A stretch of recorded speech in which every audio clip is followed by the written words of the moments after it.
भारत के संविधान की शपथ लेने वाले माननीय सांसद, विधायक, मंत्री और जज बताएं कि क्या भारत का संविधान मजहब के आधार पर नियम कानून बनाने और मजहब के आधार पर नियम कानून चलने की छूट देता है क्या? और यदि नहीं तो 1872 का क्रिश्चियन मैरिज एक्ट आज तक क्यों चल रहा है? 1936 का पारसी मैरिज एक्ट आज तक क्यों चल रहा है? 1937 का शरीयत एक्ट आज तक क्यों चल रहा है? मजहब के आधार पे आज भी लगभग 20 से ज्यादा नियम कानून चल रहे हैं। वो क्यों इसके ऊपर सुप्रीम कोर्ट में चर्चा नहीं हो रही है? क्यों इसके ऊपर संसद में चर्चा नहीं हो रही? मैं संविधान की शपथ लेने वाले माननीय सांसद, विधायक, मंत्री और जज बताएं कि क्या भारत का संविधान मजहब के आधार पे मंत्रालय बनाने की छूट देता है क्या? क्या मजहब के आधार पे माइनॉरिटी कमीशन बनाने की छूट देता है क्या? क्या मजहब के आधार पे स्कूल और कॉलेज चलाने की छूट देता है क्या? क्या मजहब के आधार पे लोन और वजीफा देने की छूट देता है क्या? क्या भारत का संविधान मजहब के आधार पे रिजर्वेशन करने की छूट देता है क्या? ठेके में रिजर्वेशन, नौकरी में रिजर्वेशन, कॉन्ट्रैक्ट में रिजर्वेशन, हर जगह मजहब के आधार पे। क्या भारत का संविधान मजहब के आधार पे मौलवी को वेतन देने का अधिकार देता है क्या? क्या भारत का संविधान मजहब के आधार पर और सरकारी योजनाएं शुरू करने की इजाजत देता है क्या? यदि नहीं तो माननीय सुप्रीम कोर्ट क्यों इस पर मौन है? संसद क्यों मौन है? सारे संविधान की शपथ लेने वाले मंत्री क्यों मौन है? क्या भारत का संविधान भारत में धर्मांतरण की छूट देता है क्या? क्या भारत का संविधान भारत में घुसपैठियों को बसाने की छूट देता है क्या? क्या भारत का संविधान भारत में घुसपैठियों को रहने की छूट देता है क्या? यदि नहीं तो घुसपैठिए भारत में क्यों है? धर्मांतरण भारत में क्यों हो रहा है?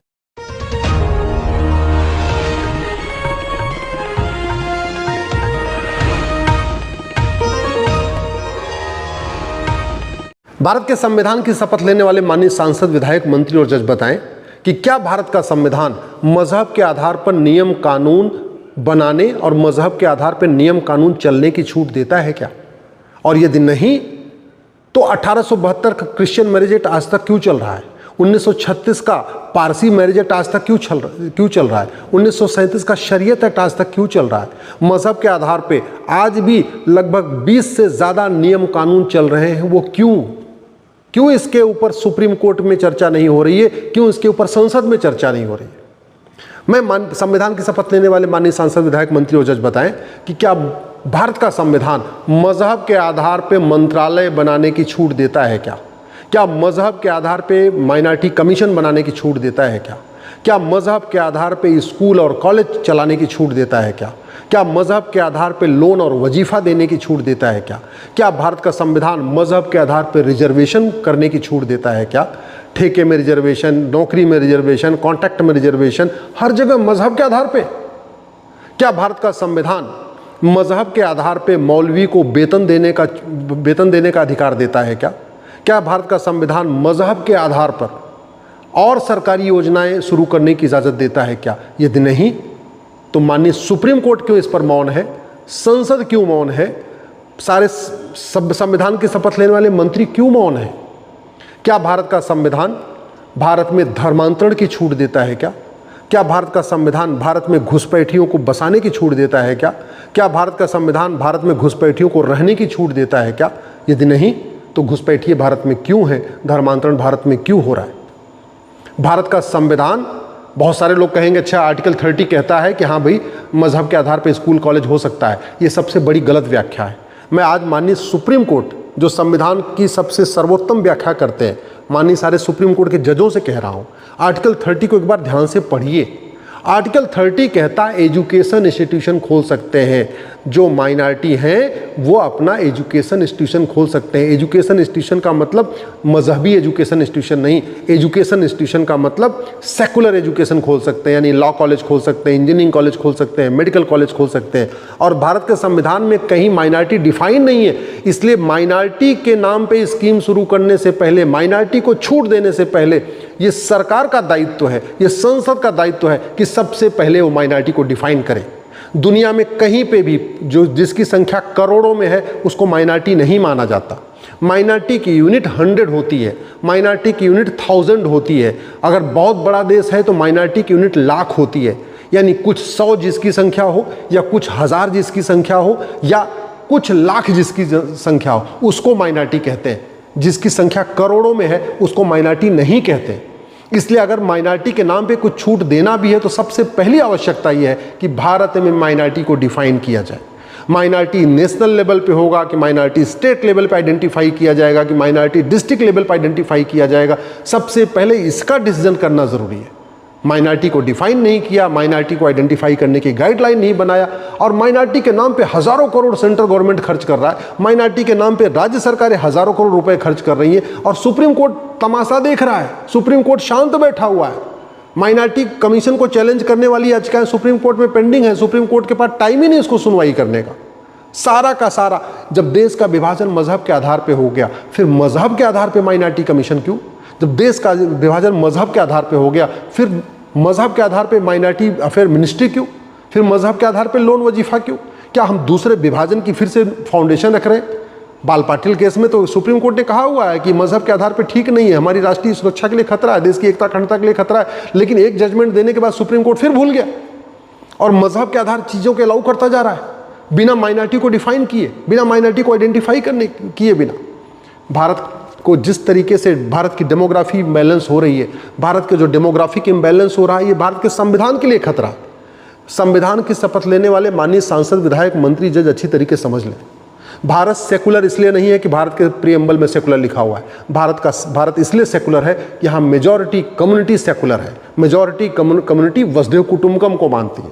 भारत में सब कुछ इसलिए ठीक चल रहा है क्योंकि मेजॉरिटी कम्युनिटी वसुधैव कुटुंबकम को मानती है, इक्वलिटी को मानती है, जस्टिस को मानती है, लिबर्टी को मानती है, फ्रेटर्निटी को मानती है, नेशनल इंटीग्रेशन को मानती है। मतलब भारत में मुगलों ने 1000 मदरसे खुलवाए थे, आज की डेट में 3 लाख से ज़्यादा मदरसे खुल गए हैं। ये मदरसे हमारी राष्ट्र की सुरक्षा के लिए खतरा है, ये मदरसे संविधान के लिए खतरा है। मदरसों में इक्वलिटी, जस्टिस, लिबर्टी, फ्रेटर्निटी नहीं सिखाया जाता, मदरसों में कन्वर्जन सिखाया जाता है, और कन्वर्जन से बहुत बड़ा खतरा संविधान को खुद ही है। कन्वर्जन के कारण डेमोक्रेसी को खतरा है, कन्वर्जन के कारण संविधान को खतरा है, कन्वर्जन के कारण संसद को खतरा है, कन्वर्जन के कारण सुप्रीम कोर्ट को खतरा है। ये बात हमारे माननीय सुप्रीम कोर्ट के जज क्यों नहीं समझ रहे? ये बात हमारी संविधान की शपथ लेने वाले सांसद, विधायक, मंत्री और जज क्यों नहीं समझ रहे? भारत में अराजकता फैलती जा रही है, क्यों? क्योंकि संसाधन हमारे पास कम है और लोग बढ़ते जा रहे हैं, सब कुछ नकली मिल रहा है, दूध नकली, घी नकली, तेल नकली, चावल नकली, दाल नकली, सब्जी नकली, फल नकली, हर चीज़ नकली। क्यों? पॉपुलेशन बहुत तेजी के साथ बढ़ रहा है, उसके हिसाब से गाय भैंस कम बढ़ रही है। पॉपुलेशन बहुत तेजी के साथ बढ़ रहा है, ज़मीन तो कम होती चली जा रही है। फिर जनसंख्या नियंत्रण कानून बनाने में इतना सोच विचार क्यों? यूनिफॉर्म सिविल कोड लागू करने में इतना सोच विचार क्यों? समान शिक्षा लागू करने में इतना सोच विचार क्यों? अरे जब मुगल चले गए तो फिर मुगलों का मदरसा क्यों चल रहा है भारत में? अंग्रेज चले गए तो अंग्रेजों का मिशनरी स्कूल क्यों चल रहा है भारत में? अंग्रेज चले गए फिर उनका कॉन्वेंट स्कूल क्यों चल रहा है? अंग्रेज चले गए फिर उनका मॉन्टेसरी स्कूल क्यों चल रहा है? भारत का जो वैदिक गुरुकुल शिक्षा व्यवस्था थी, जो सबको समान शिक्षा देती थी, जहां कृष्ण और सुदामा एक साथ पढ़ते थे, जहां दशरथ और सुमंत एक साथ पढ़ते थे, वो व्यवस्था भारत में क्यों नहीं लागू की जा रही?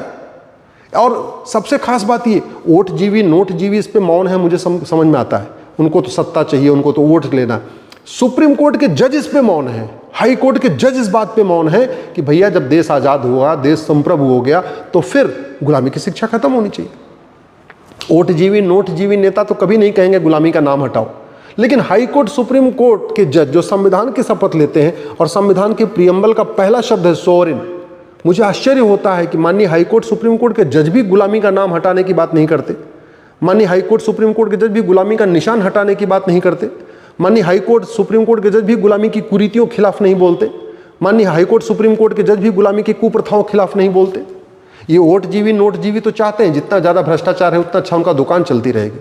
लेकिन मुझे तकलीफ इस बात की है कि माननीय हाई कोर्ट, सुप्रीम कोर्ट के जज भी गुलामी की पुलिस व्यवस्था के खिलाफ नहीं बोल रहे, गुलामी की न्यायिक व्यवस्था के खिलाफ नहीं बोल रहे, गुलामी की प्रशासनिक व्यवस्था के खिलाफ नहीं बोल रहे, गुलामी की टैक्स व्यवस्था के खिलाफ नहीं बोल रहे, अराजकता के खिलाफ नहीं बोल रहे। ये वोट जीवी नोट जीवी नेताओं को तो नहीं पता होगा कि सिंगापुर में भ्रष्टाचारियों, नशा तस्करों को फांसी होती है, लेकिन हमारे हाई कोर्ट, सुप्रीम कोर्ट के जजों को तो पता है, उनको तो पता है दुनिया भर में अच्छे अच्छे कानून कहाँ कहाँ चल रहे हैं।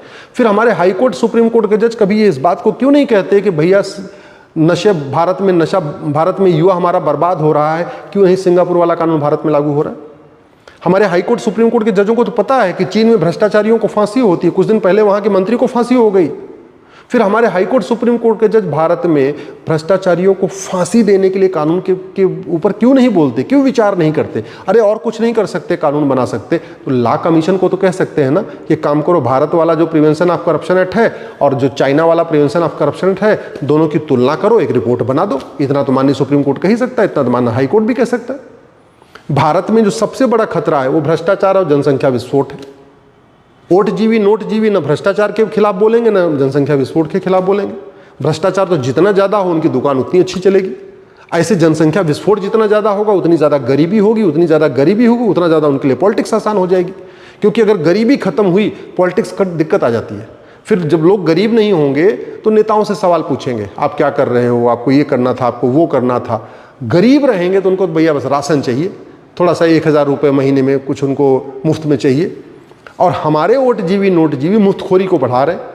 225 लाख करोड़ का कर्जा भारत के ऊपर हो चुका है। कोई पॉलिटिकल पार्टी नहीं बोल रही है, कोई हमारे वोट जीवी नोट जीवी नहीं बोल रहे, लेकिन कम से कम हाई कोर्ट सुप्रीम कोर्ट के माननीय जजों को तो कहना चाहिए भैया 225 लाख करोड़ का कर्जा पहले हो चुका है, और भी अगर मुफ्तखोरी बढ़ाओगे और भी फ्री में मुफ्त की रेवड़ियाँ बांटोगे तो देश बचेगा कैसे। मुझे केवल शिकायत सांसदों विधायकों से नहीं है, और उनसे इनफैक्ट कम है। क्यों? क्योंकि उनका तो काम है, उनके बारे में तो अब आम जनता को मतलब कोई ज़्यादा विश्वास बचा नहीं। हमें तकलीफ इस बात की है ऐसे राष्ट्रहित के विषयों पे हाई कोर्ट सुप्रीम कोर्ट के जज नहीं बोल रहे, बोलते भी हैं तो रिटायर होने के बाद। जब तक वो अपनी कुर्सी पे हैं, अपनी सीट के ऊपर हैं, जब तक वो हाई कोर्ट सुप्रीम कोर्ट में जज हैं, तब तक संविधान की शक्तियों का उपयोग करके भ्रष्टाचार, अपराध, गुलामी की व्यवस्था, गुलामी की कुरीतियाँ, गुलामी की कुप्रथाएं, गुलामी की शिक्षा, गुलामी की चिकित्सा, गुलामी की पुलिस व्यवस्था, गुलामी की न्यायिक व्यवस्था, गुलामी की टैक्स व्यवस्था, ऐसे विषयों मतलब व्यवस्था परिवर्तन के लिए अपनी संवैधानिक शक्तियों का उपयोग क्यों नहीं कर रहे। मैं हाथ जोड़ के निवेदन कर रहा हूँ, ये नेता वोट जीवी नोट जीवी नेता तो इस देश को बर्बाद करने पे तुले हुए हैं। कम से कम हाई कोर्ट सुप्रीम कोर्ट के जज अपनी जिम्मेदारी को समझें, अपने संविधान की शपथ को ध्यान रखें और राष्ट्रहित में अपनी शक्तियों का उपयोग करें, भारत को सुरक्षित बनाएं, आने वाली पीढ़ियों के रहने लायक देश को बनाएं। नहीं तो यहाँ से जितनी भी टैलेंटेड है, जितनी भी क्रीम है, वो सब भारत देश छोड़ के भाग जाएगी। यहाँ केवल और केवल फिर अराजकता फैल